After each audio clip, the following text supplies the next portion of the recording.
स्वामी विवेकानंद का जन्म 12 जनवरी 1863 से 4 जुलाई 1902 तक की कहानी मैं इस वीडियो के माध्यम से आप लोगों तक सुनाने वाला हूँ। स्वामी विवेकानंद का जीवन चरित्र और जीवन भर की संघर्ष, भारत के लिए उन्होंने क्या और किस प्रकार किया था, इन सारी जानकारियों को लेकर के मैं इस वीडियो के माध्यम से आप लोगों के नज़दीक आया हूँ। कृपया वीडियो को अंत तक ध्यान से सुनिएगा, तभी जानकारी अच्छी प्रकार से मिलेगी। तो आइए वीडियो को आरंभ करते हैं। वीडियो को आरंभ करने से पहले यदि आप अभी तक चैनल को सब्सक्राइब नहीं किए हैं तो कृपया वीडियो को लाइक कर चैनल को सब्सक्राइब अवश्य कर लीजिएगा। तो आइए स्वामी विवेकानंद के बारे में जानते हैं। स्वामी विवेकानंद का जन्म 12 जनवरी 1863 में कलकत्ता में हुआ था और उनकी मृत्यु 4 जुलाई 1902 में बेलूर में हुआ था। एक युवा सन्यासी के रूप में भारतीय संस्कृति की सुगंध विदेशों में बिखेरने वाले साहित्य, दर्शन और इतिहास के प्रकांड विद्वान थे। विवेकानंद जी का मूल नाम नरेंद्र नाथ दत्त था, जो कि आगे चलकर स्वामी विवेकानंद के नाम से विख्यात हुए।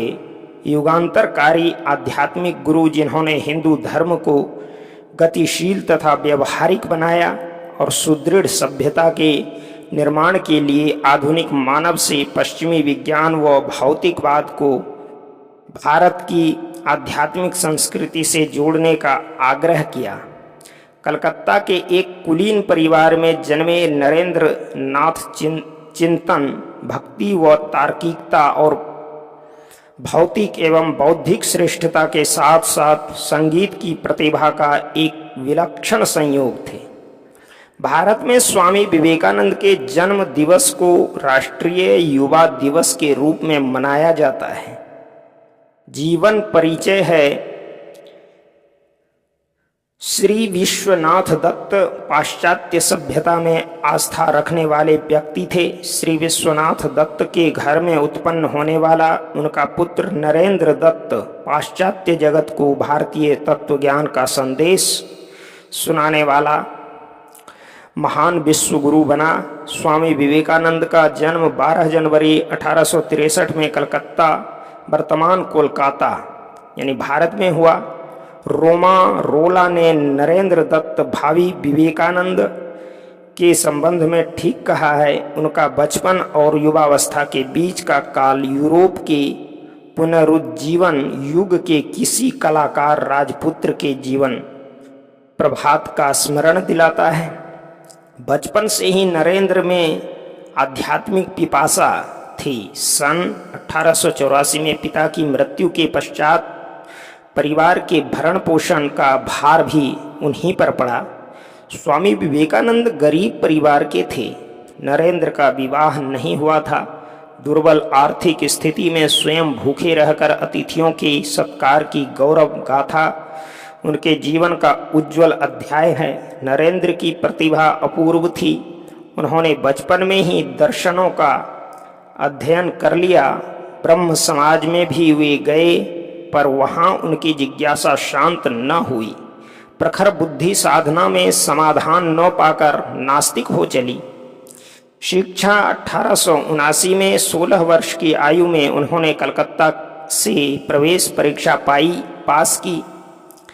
अपने शिक्षा काल में वे सर्वाधिक लोकप्रिय और एक जिज्ञासु छात्र थे, किंतु हर्बर्ट स्पेंसर के नास्तिकवाद का उन पर पूरा प्रभाव था। उन्होंने से स्नातक उपाधि प्राप्त की और ब्रह्म समाज में शामिल हुए, जो हिंदू धर्म में सुधार लाने तथा उसे आधुनिक बनाने का प्रयास कर रहा था।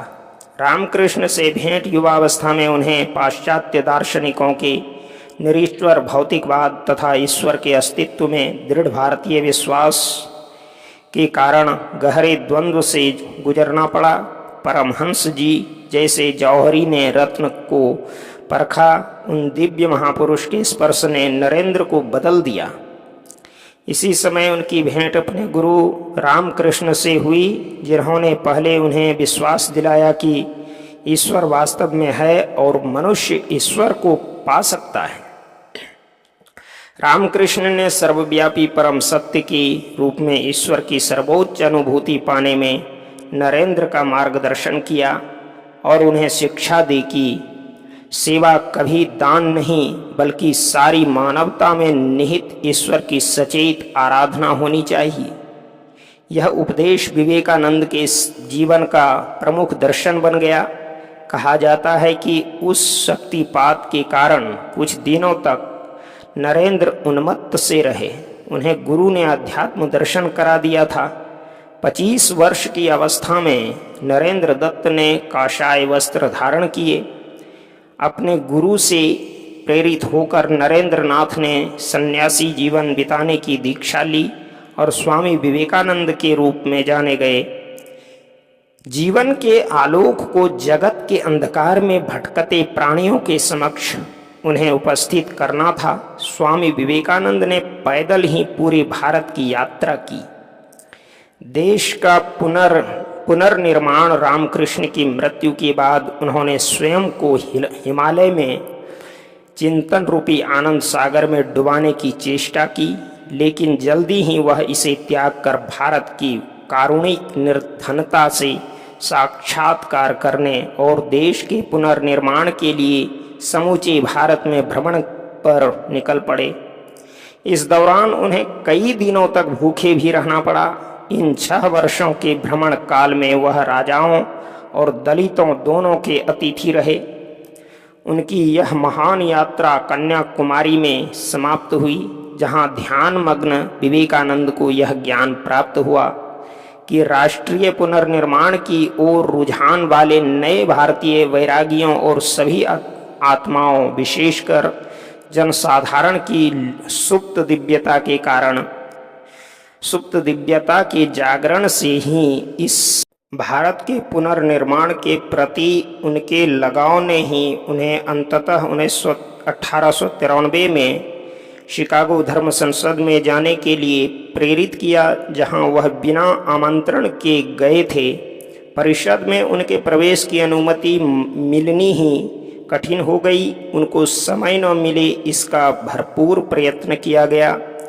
भला पराधीन भारत क्या संदेश देगा? यूरोपीय वर्ग को तो भारत के नाम से ही घृणा थी।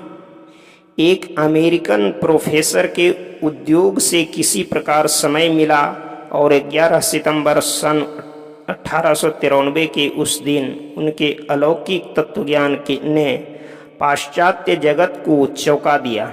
अमेरिका ने स्वीकार कर लिया कि वस्तुतः भारत ही जगत गुरु था और रहेगा। स्वामी विवेकानंद ने वहां भारत और हिंदू धर्म की भव्यता स्थापित करके जबरदस्त प्रभाव छोड़ा।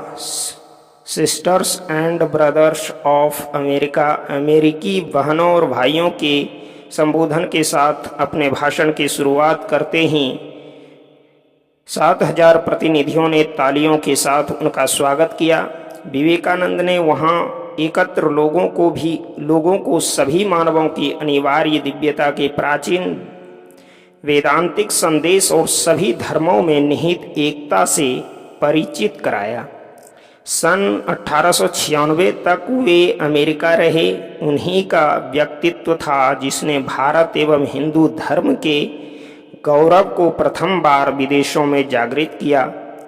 धर्म एवं तत्वज्ञान के समान भारतीय स्वतंत्रता की प्रेरणा का भी उन्होंने नेतृत्व किया। स्वामी विवेकानंद कहा करते थे, मैं कोई तत्ववेत्ता नहीं हूँ, न तो संत या दार्शनिक ही हूँ। मैं तो गरीब हूँ और गरीबों का अनन्य भक्त हूँ। मैं तो सच्चा महात्मा उसे ही कहूँगा जिसका हृदय गरीबों के लिए तड़पता हो। शिष्यों का समूह 5 वर्षों से अधिक समय तक उन्होंने अमेरिका के विभिन्न नगरों लंदन और पेरिस में व्यापक व्याख्यान दिए।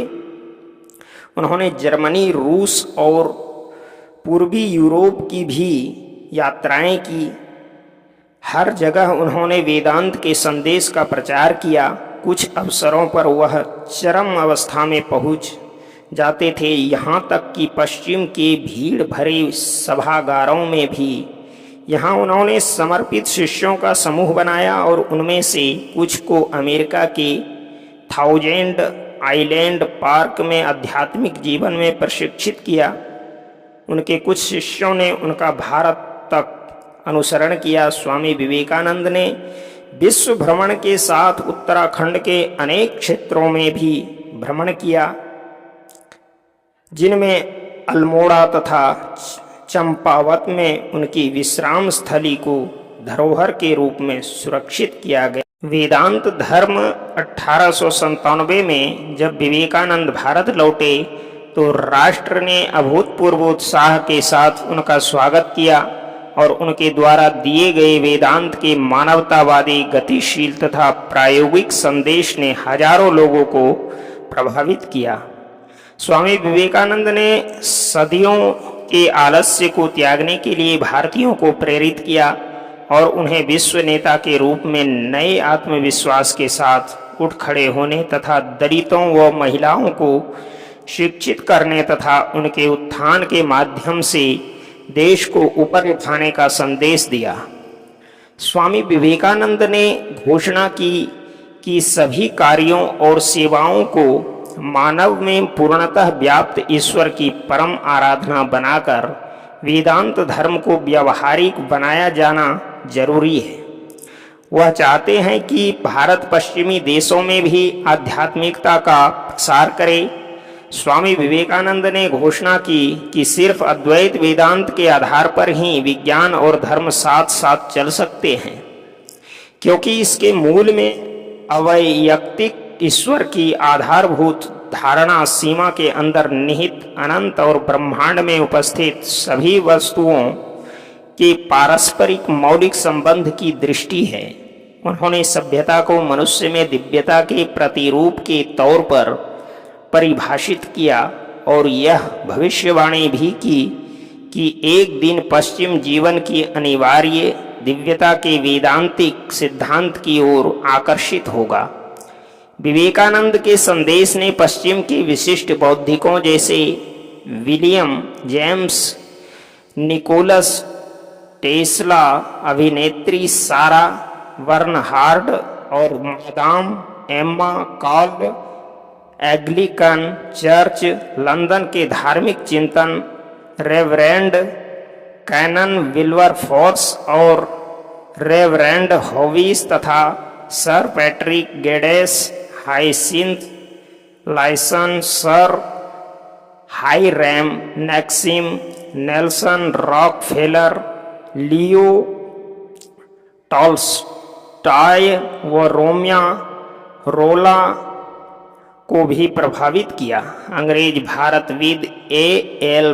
बाशम ने विवेकानंद को इतिहास का पहला व्यक्ति बताया जिन्होंने पूर्व की आध्यात्मिक संस्कृति के मित्रतापूर्ण प्रत्युत्तर का आरंभ किया और उन्हें आधुनिक विश्व को आकार देने वाला घोषित किया।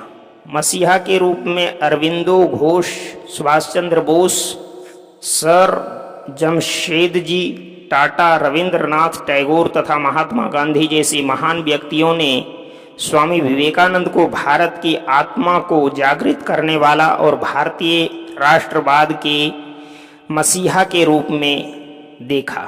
विवेकानंद सार्वभौमिकता के मसीहा के रूप में उभरे।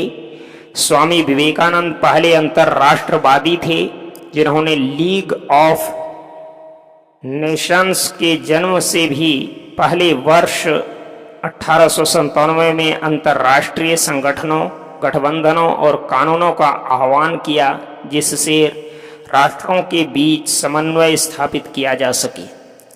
स्वामी विवेकानंद द्वारा स्थापित विवेकानंद ने 1 मई 1897 में कलकत्ता में रामकृष्ण मिशन और 9 दिसंबर 1898 को कलकत्ता के निकट गंगा नदी के किनारे बेलूर में रामकृष्ण मठ की स्थापना की।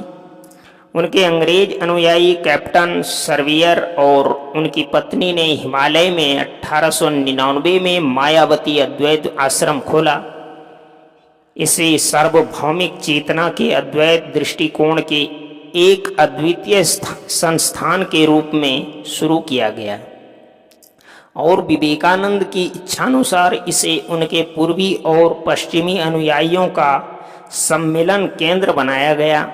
विवेकानंद ने बेलूर में एक दृश्य प्रतीक के रूप में सभी प्रमुख धर्मों के वास्तुशास्त्र के समन्वय पर आधारित रामकृष्ण मंदिर के भावी आकार की उनके साथी शिष्यों ने पूरा किया। ग्रंथों की रचना, योग, राजयोग तथा ज्ञान योग जैसे ग्रंथों की रचना करके विवेकानंद ने युवा जगत को एक नई राह दिखाई है, जिसका प्रभाव जनमानस पर युगों युगों तक छाया रहेगा। कन्याकुमारी में निर्मित उनका स्मारक आज भी उनकी महानता की कहानी कह रहा है। स्वामी विवेकानंद की मृत्यु उनके ओजस्वी और सार गर्भित व्याख्यानों की प्रसिद्धि विश्व भर में है। जीवन के अंतिम दिन उन्होंने शुक्ल यजुर्वेद की व्याख्या की और कहा, एक और विवेकानंद चाहिए, यह समझने के लिए कि इस विवेकानंद ने अब तक क्या किया है। प्रत्यदर्शियों के अनुसार जीवन के अंतिम दिन भी उन्होंने अपने ध्यान करने की दिनचर्या को नहीं बदला और प्रातः 2-3 घंटे ध्यान किया। उन्हें दमा और शर्करा के अतिरिक्त अन्य शारीरिक व्याधियों ने घेर रखा था।